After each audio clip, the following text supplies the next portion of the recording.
Terima kasih Tuan Speaker. Salam bersih dan salam ubah kepada semua yang ada di sini.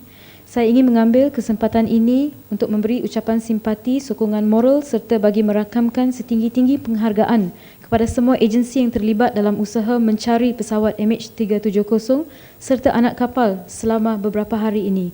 God bless you all and be with you. Terima kasih diucapkan di atas peluang untuk Batu Kawan membahas ucapan titah Diraja Seri Paduka Baginda Yang di-Pertuan Agong. Tuan Speaker, sejarah kepolisan di Malaysia bermula dengan termaktubnya Piagam Keadilan di Pulau Pinang pada tahun 1807. Kini Polis Diraja Malaysia atau pemegang amanah Sang Saka Biru yang dianggotai lebih 100,000 lelaki dan wanita merupakan satu-satunya agensi peneraju dalam menjadikan negara ini selamat dan memberi perkhidmatan profesional dan berkualiti dalam melindungi negara.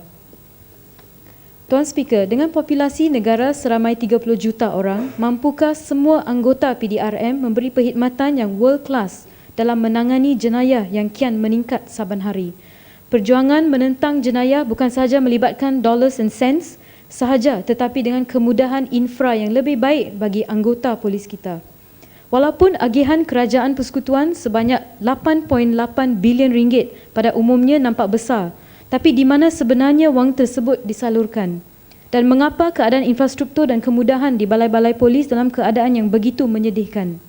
Dalam Belanjawan 2014, Perdana Menteri Najib mengumumkan sebanyak 128 juta diperuntukkan untuk membina dan menaik taraf ibu pejabat polis daerah dan kuartus kaki tangan, termaksudlah pembinaan IPD baru di Pasir Mas, Kota Star, Johor Bahru Selatan, Sipitang dan Nusa Jaya, serta pembinaan balai polis baru di Pengerang, Tongot dan Country Home Sarawang. Bolehkah semua ini dibina dengan jumlah wang 128 juta ringgit? Dalam soalan saya yang bertarikh 12 Mac 2014 kepada Kementerian Dalam Negeri, berhubung pecahan agihan mengikut negeri bagi penambahbaikan kemudahan infra, jawapan yang diterima tidak tepat, malah menyatakan jumlah 118.1 juta ringgit diperuntukkan, beza 9.83 juta ringgit daripada amount yang dinyatakan oleh Perdana Menteri. Mengapa wujud inkonsistensi dalam peruntukan seperti ini? Walaupun saya bukan kontraktor atau arkitek, tetapi nak ubah suai pejabat parlimen saya pun menelan belanja yang menyakitkan dompet saya. Saya tidak tahu bagaimana kos sama ada 128 juta atau 118.17 juta ini dapat meliputi semua projek yang dinyatakan, melainkan desainnya kecil dan outdated. Saya mohon pecahan agihan peruntukan bagi semua projek-projek ini serta kemudahan infra yang termaktub dalam desain tersebut. Bilik IO atau Investigating Officer dalam banyak IPD yang telah saya lawati sendiri atau daripada maklum balas awam menunjukkan keadaan bekerja atau working condition yang nampak seakan-akan dalam zaman 70-an. Dengan ruang bekerja yang begitu sempit, aircon yang uzur, ada setengah yang masih menggunakan kipas siling, fail-fail yang berlambak, laptop yang kelihatan outdated, usahlah yang itu. Ruang kecil untuk meletakkan sejadah untuk bersolat pun tak ada, tak wujud. Macam mana nak menghasilkan kualiti perkhidmatan kepolisan yang bertaraf antarabangsa? Walaupun jawapan KDN bahawa 3.79 juta ringgit diperuntukkan untuk penyediaan bilik bagi pejabat IO bagi 2014, namun ianya kecil berbanding dengan semua aliran keluar wang ke dalam poket kroni dan projek-projek gajah putih yang tidak membawa kebaikan kepada sesiapa pun, hanya kroni sahaja. Kami bersyukur di atas segala jasa dan menghargai segala sumbangan polis dalam menegakkan keadilan dan mencegah jenayah. Tetapi kemudahan infra yang top class sudah tentu akan menjadi satu acuan yang ideal untuk mewujudkan anggota polis yang benar-benar berkarisma dan berdedikasi untuk berkhidmat untuk rakyat. Can you expect world-class service from the police force with third-class infrastructure?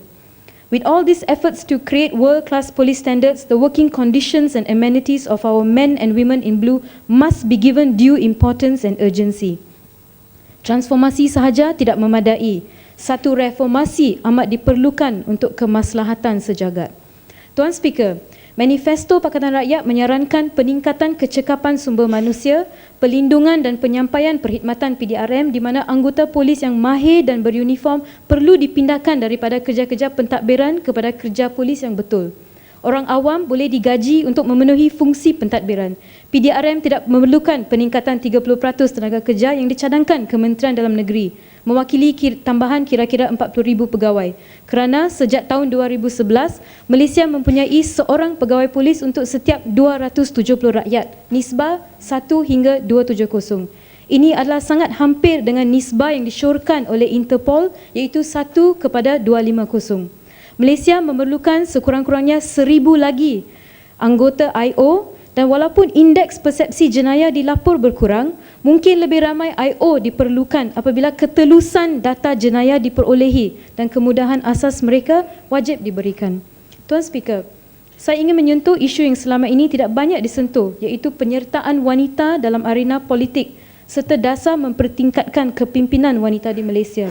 Hari ini dalam Dewan Yang Mulia ini, wakil rakyat yang berjumlah 23 saja merangkumi 10.4% daripada jumlah 222 ahli parlimen di sini. Banyak yang telah dicapai selepas tsunami politik 2008, selepas 5 negeri jatuh di bawah Pakatan Rakyat.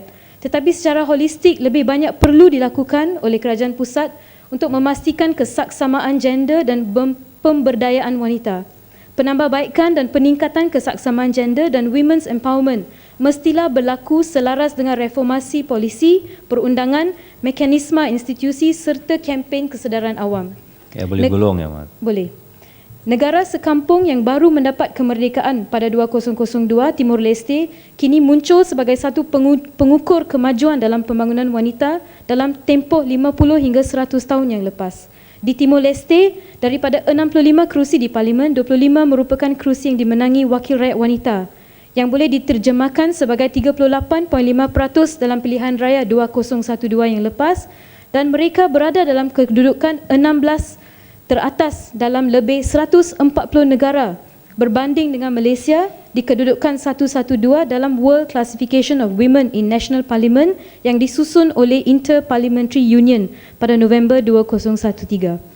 The government signed the Dili Kompromisu, a public declaration that acknowledges the importance of gender equality and investing in women and girls to achieve sustainable development, address poverty and strengthen society. Tuan Speaker, akhir sekali saya ingin mendapatkan penjelasan daripada Menteri Kewangan berhubung Jambatan Sultan Abdul Halim Muazzam Shah yang dilancarkan pada 1 Mac lalu. Sehingga kini wujud spekulasi harga tol yang akan dikenakan oleh syarikat konsesi bagi jambatan 24 km ini, dan jika benar Jambatan Kedua Sendirian Berhad dilantik untuk mengaut keuntungan mengutip tol bagi jambatan ini.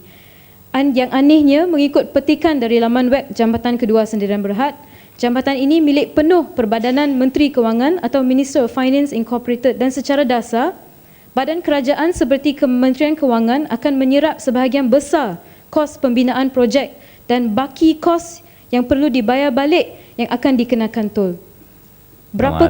Apakah dan jumlah tol yang telah diputuskan untuk dikutip untuk melangsaikan hutang pembinaan jambatan ini, dan berapa lamakah anggaran tempoh kutipan tersebut? Saya nak menggulung, Tuan Speaker.